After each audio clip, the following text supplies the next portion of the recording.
Bapak Ibu, ada momen-momen tertentu yang saya kategorikan sebagai momen terbaik untuk mulai berinvestasi di bursa saham Amerika khususnya. Dan itu adalah ketika Bank Sentral Amerika atau The Fed itu mengucurkan stimulus moneter secara masif. Dan ini terjadi contohnya itu adalah periode 2002 sampai 2003 ketika Alan Greenspan pangkas suku bunga sampai 0,5% dan kemudian selanjutnya mengucurkan stimulus ekonomi guna memulihkan ekonomi Amerika yang terpuruk akibat nomor satu .com bubble burst dan kemudian adanya serangan teroris attack 911 ya. Dan kemudian kejadian yang sama berulang kembali di tahun 2008-2013 di mana Chairman The Fed Ben Bernanke itu mengucurkan stimulus moneter yang jauh lebih masif lagi guna menanggulangi krisis subprime mortgage di Amerika. Bapak Ibu, tahukah Anda ya kapan saatnya The Fed mengucurkan stimulus yang masif lagi? Itu adalah saat ini Bapak Ibu. Ya, ada total lebih dari 5,5 triliun US dollar yang dikucurkan oleh The Fed. Chairman Jerome Powell atau J. Powell ini sudah mengumumkan ya, dan QE itu sudah unlimited sekarang. Jadi dengan kata lain berarti bukan hanya berhenti di situ ya. Bisa jadi masih ditambah lagi apabila diperlukan. Bapak Ibu, di luar stimulus The Fed masih ada lagi stimulus dari Treasury Department yang totalnya sudah mencapai 2,7 triliun US dollar ya. Bapak Ibu, selama beberapa hari terakhir ini ya, saya mengamati perkembangan beberapa negara di dunia sehubungan dengan penanggulangannya terhadap pandemi global COVID-19. Saya juga mengamati besaran program stimulus yang dikucurkan oleh bank sentral negara masing-masing. Ya. Nah, sehubungan dengan itu, saya berusaha memadukan dua data ini, data penanggulangan COVID-19, kemudian data stimulus yang dikucurkan oleh masing-masing bank sentral, masing-masing negara, dan pengaruhnya terhadap bursa sahamnya, indeks bursa sahamnya. Nah, Bapak Ibu, seperti apa detailnya? Ya, kita berusaha untuk menjawab pertanyaan kalau kita mau mulai investasi di bursa saham, ini yang terbaik adalah mulai investasinya di mana? Nah, Bapak Ibu, yuk kita segera mulai. Oke, Bapak Ibu, untuk menjawab pertanyaan ini, ya, saya akan mulai dengan menganalisa data yang pertama, ya ini adalah data sehubungan dengan COVID-19. Nah, untuk ini saya menggunakan data dari website ini, ya, saya akan tunjukkan kepada Bapak Ibu websitenya, ya. Untuk menggunakan website ini, maka ya saya akan di-select all dulu. Dan Bapak Ibu, data COVID-19 yang saya pakai ini pada dasarnya adalah menunjukkan suatu negara itu sudah berhasil menanggulangi COVID-19 atau tidak. Ya, semakin jauh bergeser dari garis diagonal ini, jadi turun ke bawah begitu, maka negara tersebut berarti sudah berhasil atau semakin berhasil menanggulangi COVID-19. Bapak Ibu bisa lihat contohnya itu adalah China, ya sudah berhasil meninggalkan grafik ini, apa namanya, garis diagonal ini, dan itu artinya China sudah berhasil menanggulangi COVID-19. Nah, oke, di luar China sekarang, mari kita lihat ya negara-negara. Yang pertama yang saya mau ambil contoh itu adalah Australia, berhasil menanggulangi COVID-19. Kemudian Jepang, ya berhasil meninggalkan garis diagonal itu. Terus kemudian South Korea, berhasil meninggalkan garis jauh ya Bapak Ibu, dia South Korea berhasil menanggulangi COVID-19. Kemudian mari kita lihat datanya itu adalah Jerman.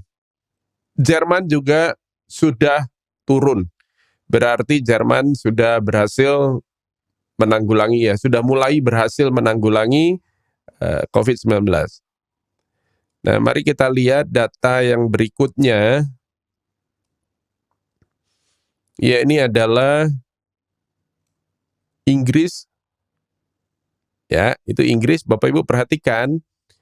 Ya, dia belum turun ya, baru melandai aja, baru flat. Ya, ini garisnya Bapak Ibu, grafiknya Bapak Ibu perhatikan ini, ya, dia kalau sudah turun begitu, nah itu baru mulai berhasil meninggalkan COVID-19, berhasil menanggulangi COVID-19. Semakin jauh dari garis diagonal ini berarti semakin bagus. Nah, mari kita lihat sekarang Amerika. US, ini dia. Bapak Ibu perhatikan, ya, Inggris maupun Amerika ini tidak sebagus Jerman, Jepang, South Korea, dan Australia. Ya, Bapak Ibu, 4 negara pertama itu adalah negara-negara yang berhasil menanggulangi COVID-19, sudah berhasil ya. Sementara Amerika dan Inggris ini ya ada kemungkinan ya kan, dia baru flat, curve-nya baru mulai flat ya, baru sudah flat, dan Amerika mungkin mulai turun. Nah, kemudian ya data berikutnya yang saya mau tunjukkan sama Bapak Ibu ya, itu adalah data stimulus. Nah, data stimulus ini penting ya, Bapak Ibu perhatikan data dari The Guardian ya, menunjukkan bahwa Australia ini sudah mengucurkan dana stimulus 218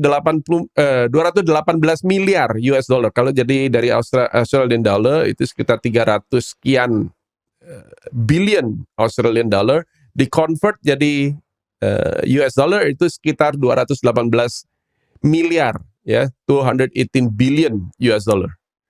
Nah, kemudian mari kita lihat UK. Ya. UK ini Bapak Ibu, ini totalnya sudah mendekati 800 miliar dolar ya, stimulus yang dicadangkan oleh UK. Jerman itu adalah 254,88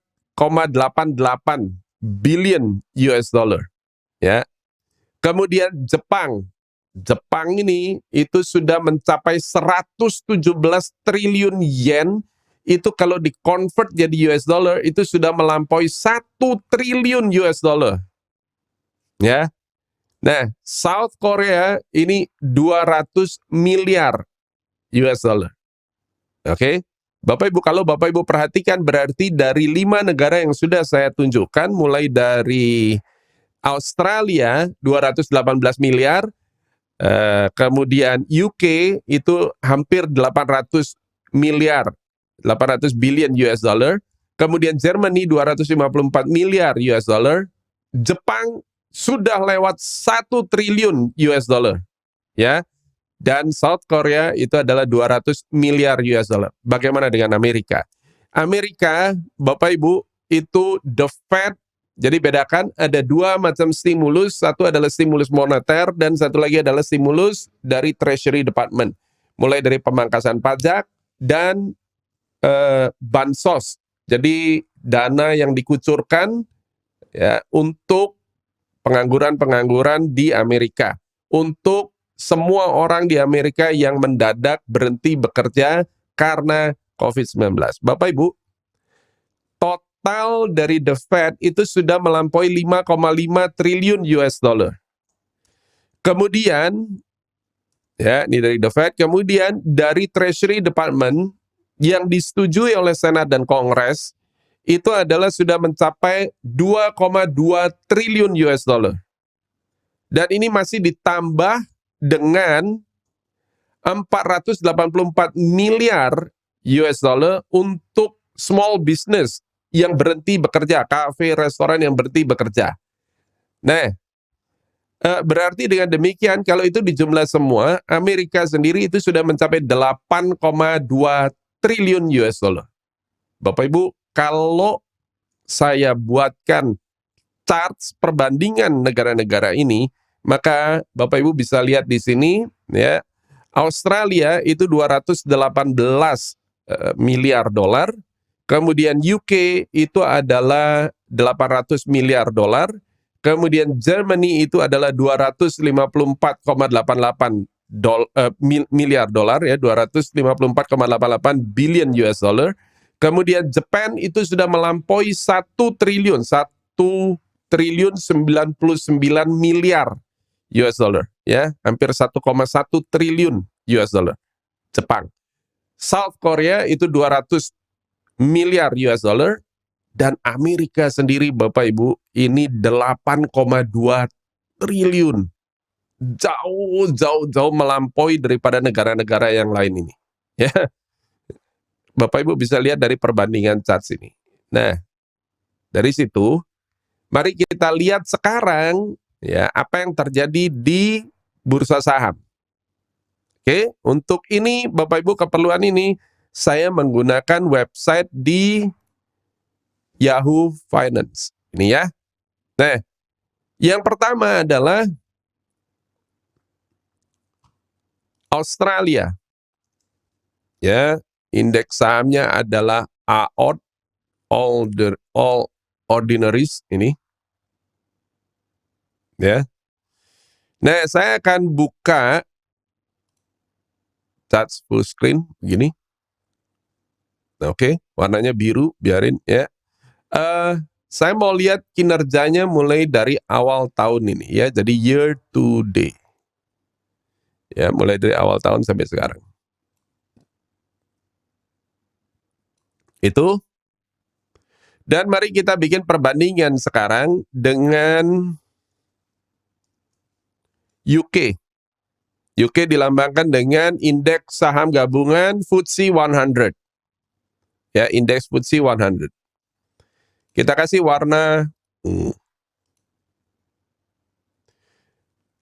kinerjanya kurang lebih hampir sama dari awal tahun ya. Australia itu minus 20,71%, UK minus 21,76%. Kemudian saya bikin perbandingan lagi Germany. JDAX.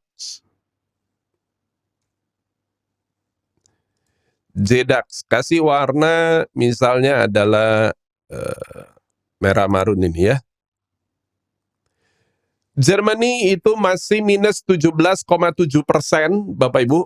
Ya, kendati pun sudah berhasil menanggulangi COVID-19, tapi ternyata tidak beda jauh dengan Inggris dan Australia. Australia sudah berhasil menanggulangi COVID-19, tapi masih minus 21,76%. Oke, mari kita lihat lagi sekarang Jepang. Jepang itu adalah Nikkei N225. Dan ini kita kasih warna merah. Ya, Jepang. Jepang ternyata jauh lebih bagus daripada ketiga negara ini, ya, minus 12,43%, ya, mulai dari awal tahun. Nah, Bapak Ibu, mari kita lihat sekarang South Korea, ya, KS11, ya, Kospi Composite Index, kasih warna kuning. Nah, South Korea minus 10,54%, ya, South Korea minus 10,44%, ya. Nah, kemudian Bapak Ibu, yang terakhir itu adalah kita buat perbandingan, ini adalah S&P 500. Ya, indeks bursa saham Amerika. Kita kasih warna cyan, ya, ini cyan. S&P 500 minus 9,32%, kendati pun ya belum berhasil ya, atau masih sudah berhasil baru masuk ke flattening curve, ya belum berhasil turun. Nah, yang menarik itu adalah Bapak Ibu, kita ambil perbandingan juga dengan Nasdaq. Ini adalah indeks teknologi di Amerika. Ya, kita kasih warna, ini adalah hijau. Bapak Ibu, yang terjadi adalah Nasdaq indeks Amerika, ya, sektor teknologi di Amerika itu plus 1,66%. Dengan demikian Corona COVID-19 ini sudah tidak menjadi kekhawatiran lagi untuk Nasdaq Index, ya Bapak Ibu. Nah, dari sini Bapak Ibu bisa lihat bahwa Amerika, ya, kendati pun kalau Bapak Ibu perhatikan, ya, kendati pun Amerika kalau dilihat dari kinerja penanggulangan COVID-19-nya ini tidak sebagus negara-negara yang lain, Bapak Ibu, akan tetapi ya stimulus masif sebesar 8,2 triliun US dollar ini membuat bursa sahamnya itu mengalami kinerja yang terbaik, Bapak Ibu. Ya, Bapak Ibu bisa lihat dari perbandingan charts ini. Nah, karena itu kalau Bapak Ibu tanya, ya sekarang dibandingkan semua ini, mana yang paling berpeluang untuk mana yang memiliki peluang terbaik untuk kita investasi di bursa saham, Bapak Ibu? Maka jawabnya itu adalah yang pertama itu adalah Nasdaq ini, kemudian adalah S&P 500, ya, dua ini, Bapak Ibu. Nah, ini juga sekaligus membuktikan teori atau fakta sebetulnya, ya. Teori yang didasarkan atas fakta bahwa momen yang terbaik untuk mulai investasi saham di bursa Amerika itu adalah saat-saat ketika sesudah The Fed mengucurkan masif stimulus triliunan US dollar ke sistem monetary Amerika Serikat, ya Bapak Ibu. Nah, dan itu adalah kapan? Itu adalah saatnya ya sekarang ini sebenarnya. Nah, saya mau perbandingkan lagi dengan dua aset kelas lagi, Bapak Ibu. Ya ini adalah dengan GLD. GLD ini adalah Gold ETF. Kasih warna biru muda ini aja, atau sebentar ya, coba kuning terang ini ya. Gold.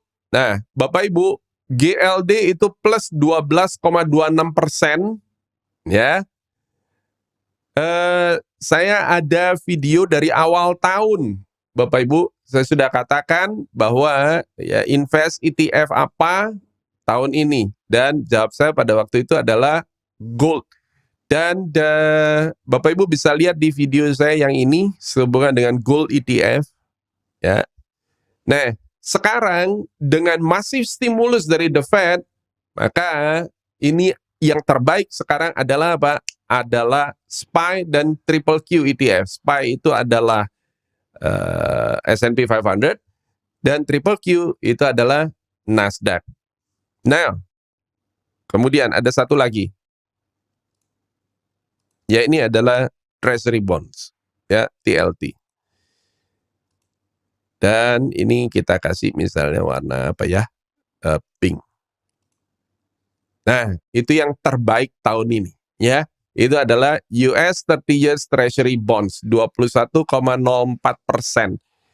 Nah, akan tetapi Bapak Ibu perhatikan ya, dari charts ini mulai kelihatan bahwa antara kinerja US 30 Years Treasury Bonds dengan indeks ini berlawanan arah, dengan stock indeks berlawanan arah. Dengan kata lain, ya, selama mulai dari pertengahan April atau minggu ketiga April, tepatnya 20 April, sampai sekarang, ya, US 30 Year Treasury Bonds ini sudah mulai turun, sementara bursa saham ini naik, ya, sementara stock indeks ini naik seperti ini.